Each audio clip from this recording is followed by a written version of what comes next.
I've come to make an announcement. I am not happy. I am big mad even. I am coping and seething. I am moulding. But why am I so mad? Well, I'd like to illustrate my feelings with this example. This is my Alpha Legion saboteur, Lieutenant George Edward Nerrick, a Terran veteran and prolific infiltrator, with a particular talent for impersonation and identity theft, routinely employed to enact false flag operations and to frame enemy commanders as committing atrocities. Lieutenant Nerrick is responsible for the destruction of reputations of many a great space marine, and George loves his job. I love the Saboteur console, so much so that I have 3 of them, with my Iron Warriors Infiltrator being my newest and favourite. But with the jump to 3.0, the good old Saboteur has seen a serious downgrade. While it is nice that the Saboteur kept his false colours, the rule that lets him impersonate the enemy, he has gone from all of these options to just one. It's this inability to take and customise kit that has left me in a bad situation. The Saboteur is limited now only to swapping his pistol for the variety of different Legion pistols, all 3 of them. Great. He has been locked to a shotgun, a power dagger,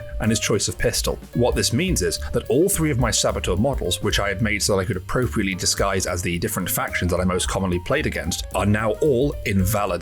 I had hoped that the Legacies and Errata PDF would do something to remedy this, but neither have done so. Just to compare to the previous edition, just look at the different kit options. It's night and day. Now, limiting kit in this way has had so many negative effects. It reduces player freedom and expression, it limits modelling opportunities, reduces playstyle, and reduces gameplay depth. This is because you are taking away potential builds from the player. For example, my Iron Warrior Saboteur is outfitted with double lightning claws, making him an infantry blender suited to attacking isolated infantry squads. However, all of these builds are now invalid. And that's not to mention the fact that reducing options this way pigeonholes an otherwise flexible and interesting unit into a narrow, close-range shotgun playstyle, where previously it could fill out all these different niches and many more. This isn't a unique problem. This rot is chronic throughout 3rd edition and speaks to a serious issue of simplification and streamlining at the expense of customization and player freedom, and is a big reason as why I find it difficult to transition from 2.0 to 3.0. I want to play with my miniatures. I don't want to have to remodel my guys. I don't want to have to buy new models just to play with the same units that I did before, and I don't want my miniatures to be invalidated. Now, when I play my Saboteur models, I can't play them as what you see is what you get or WYSIWYG, and I have to in effect proxy my own models that were perfectly fine last edition. This may seem like the most first world of problems. However, this move by the designers, and it is the designers, has invalidated all the time, effort, and money I've put into these models. And for a person who struggles with painting, this is just even more of a kick in the teeth for me. This was an incredibly easy problem to solve. Just don't remove those options when making the new edition. It was that easy. In short, I am not happy, and I don't think I'm alone in this sentiment. What do you guys think of this mess? Has a similar thing happened to you or any of your units? And if so, what's your solution? Stay tuned for more.